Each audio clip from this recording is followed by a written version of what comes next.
The Book of Ruth is one of the most beautiful stories in the entire Bible. After the chaos of Judges, after generations of rebellion, after reading that everyone did what was right in their own eyes, the Bible suddenly slows down. Instead of focusing on an entire nation, it focuses on one family. No great armies, no famous judges, no dramatic battles, just ordinary people facing extraordinary hardship. But don't mistake its simplicity for insignificance, because hidden inside this small story is one of the greatest pictures of God's redemption in all of Scripture. The story begins during the time of the Judges, a period marked by instability, violence, and spiritual decline. But another problem strikes Israel: a famine. Food becomes scarce. Families struggle to survive. So a man named Elimelech leaves Bethlehem with his wife Naomi and their 2 sons. They travel east into the land of Moab, a place that was not part of God's covenant people. At first, the move probably seemed temporary, just until the famine ended. But life rarely unfolds the way we expect. While living in Moab, tragedy begins to unfold. Elimelech dies. Naomi is suddenly left a widow. Her 2 sons marry Moabite women. One is named Orpah, the other is Ruth. For a brief time, life seems to stabilize, but then tragedy strikes again. Both of Naomi's sons die. Now 3 widows remain: Naomi, Orpah, and Ruth. In that culture, this was devastating. There was no husband to provide, no sons to carry on the family name, very little security. Naomi feels completely empty. When she hears that God has once again provided food in Bethlehem, she decides to return home. She encourages her daughters-in-law to remain in Moab, to begin new lives. Eventually, Orpah tearfully says goodbye, but Ruth refuses, and she speaks some of the most beautiful words found anywhere in the Bible. "Where you go, I will go. Where you stay, I will stay. Your people will be my people, and your God will be my God." It is a remarkable declaration of loyalty. Ruth isn't simply choosing Naomi. She is choosing the God of Israel. So together the 2 widows return to Bethlehem. When the people see Naomi, they hardly recognize her. She tells them not to call her Naomi, which means pleasant.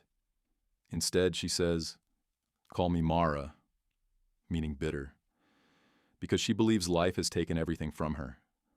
From Naomi's perspective, God has abandoned her. But the reader already begins to see something she cannot. God is quietly working behind the scenes. To survive, Ruth goes into the fields to gather leftover grain after the harvesters. This practice was part of God's law. Farmers were instructed not to harvest every corner of their fields. They were to leave some behind for the poor, the widows, and the foreigners. Ruth humbly gathers whatever remains. Then something happens that seems like coincidence, but isn't. She just so happens to enter the field of a man named Boaz.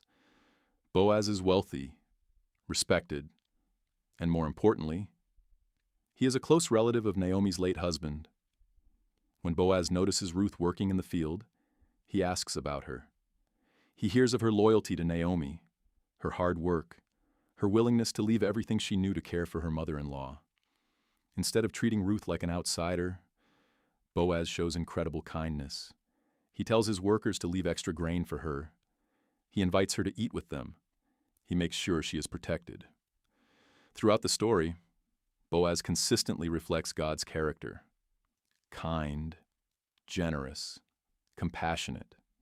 When Ruth returns home carrying far more grain than expected, Naomi immediately realizes something important.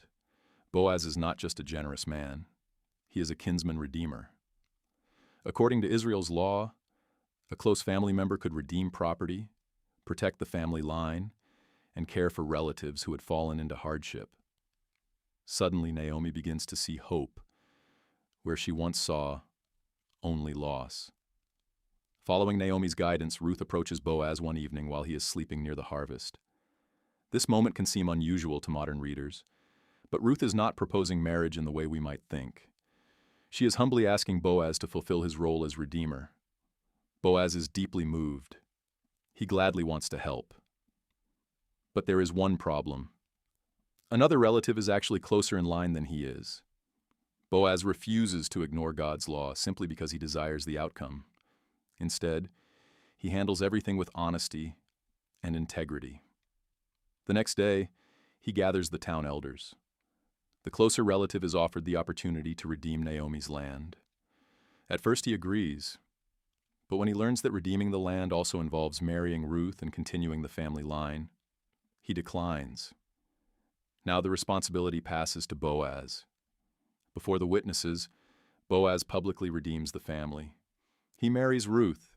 What began with famine, loss, death, and bitterness now begins turning into restoration. Soon Ruth gives birth to a son. His name is Obed. The women of Bethlehem celebrate with Naomi. The woman who once believed her life was empty now holds new life in her arms.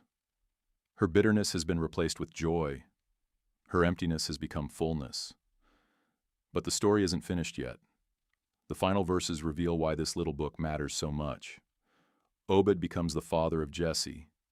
Jesse becomes the father of David, King David, the greatest king in Israel's history, and generations later, from David's family line comes Jesus.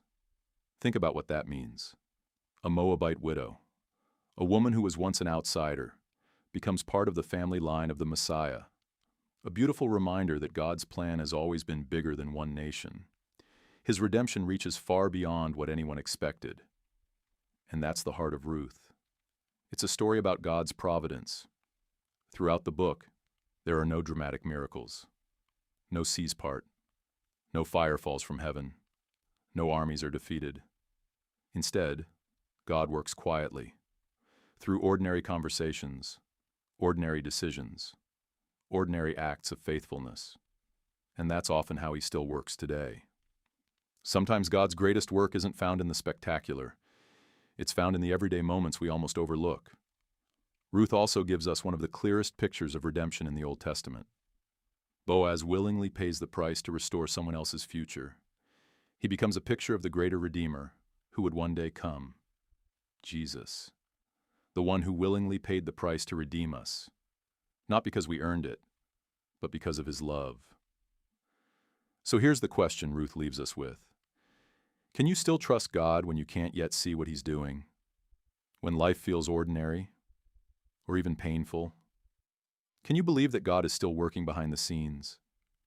Because Ruth reminds us that God's greatest plans often begin in the quiet seasons of life.